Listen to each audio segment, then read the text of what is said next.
Has failed us. My sister asked for a restraining order, and the judge denied it. Please do not allow the system to fail us again.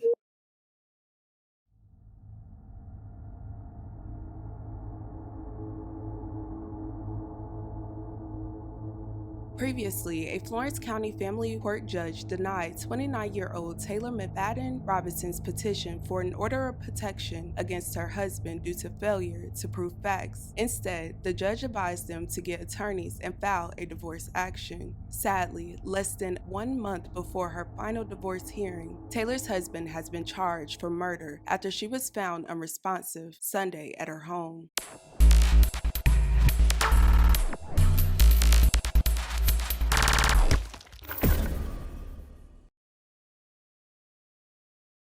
Taylor McFadden Robinson was 29 years old and lived in Florence, South Carolina. Taylor's family said she was a good person with a kind heart who did all she could to help others. My sister Taylor, if you knew her, you loved her.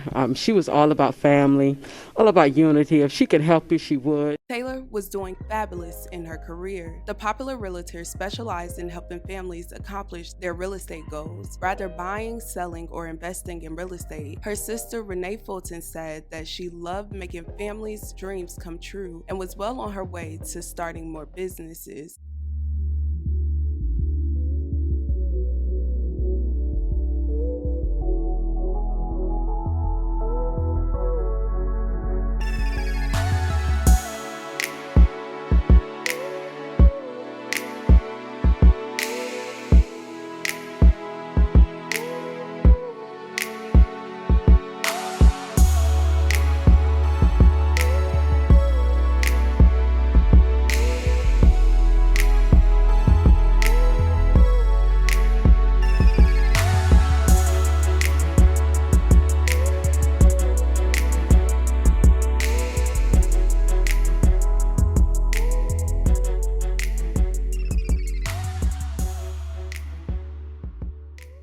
Outside of work, Taylor was an amazing mother who hustled hard to support her children's future. Taylor was also married to the father of her children, Duncan Robinson Jr., but the pair was in the process of getting a divorce. The two had a few disagreements on record. These disagreements even led her to getting a protection order. ABC 15 found records in family court of Taylor's order of protection. On this day, March 23, 2021, Duncan came over to my house demanding the kids. He followed me after being told to leave the premises. I called the police on March 21st. Duncan came to drop off the kids. He blocked my car in and entered my home without permission. On March 12th, Duncan broke my back door after kicking it in to attempt to enter my home. On March 9th, he tried to fight the contractor on my property. March 15th, Duncan tried to run me over with his car. Unfortunately, the judge denied the petition. The judge later wrote in his denial of the order of protection that parties were advised to get attorneys and file for divorce. The judge claims the differences appeared to be over children. Family court records show the two were scheduled to go before a judge next month for a final divorce hearing on February 7, 2022. Sadly, on January 23, 2022, was found unresponsive Sunday morning in her home in Florence. Today, everyone's saddened about the news and are blaming the system for failing another victim.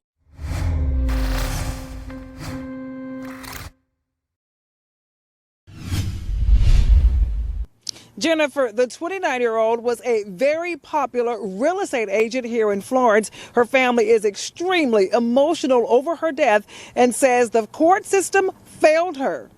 On January 23, 2022, Florence Police Department received a call to report to the home of Taylor McFadden Robinson. The shooting was first reported to the police around 9:45 a.m. When police arrived to the scene, they found Taylor wounded with a gunshot wound to the head. Several police officers and deputies were on the scene for hours that Sunday. Neighbors said the community is always quiet, and they were surprised that it appears to have been such a violent crime there. Later that Sunday, police announced her husband was the suspect in the case and was taken into custody without incident. Police charged 31-year-old Duncan Allen Robinson Jr. with murder, burglary, and possession of a weapon during the commission of a crime. Duncan is being held without bond at a Florence County detention center. The community is saddened about the loss of Taylor, especially her family and friends. Community members held an event to pray for Taylor's family and children. They also lit candles in her memory.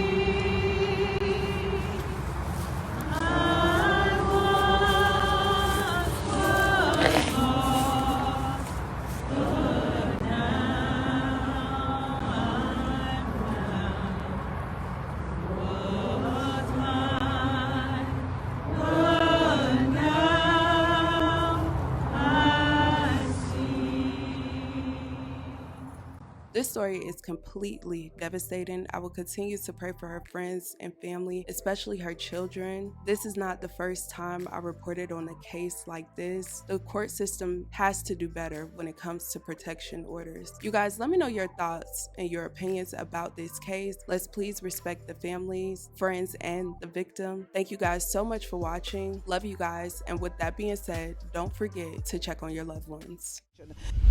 Jennifer, many people think an order of protection is the same as a restraining order, but there's a difference. I talked with attorney Robert Stucks out of Darlington County. He's dealt with orders of protection and restraining orders. Stucks tells me you can get a restraining order against someone who's committed at least 2 acts of harassment, stalking, other threatening behavior against you. And you would ask the judge to give you a restraining order against this person, because there's a pattern of unwarranted intrusion into your life that a reasonable person would just, find offensive. I went to Hope Hanna with the PD Coalition Against Domestic Violence to learn more about an order of protection. They see women who come in all the time wanting one. It involves people in a more close or intimate relationship, such as a husband and wife or a couple with children together. Fear. There has to be a threat. There has to be something that states to the courts or from you that shows that you're in need of protection.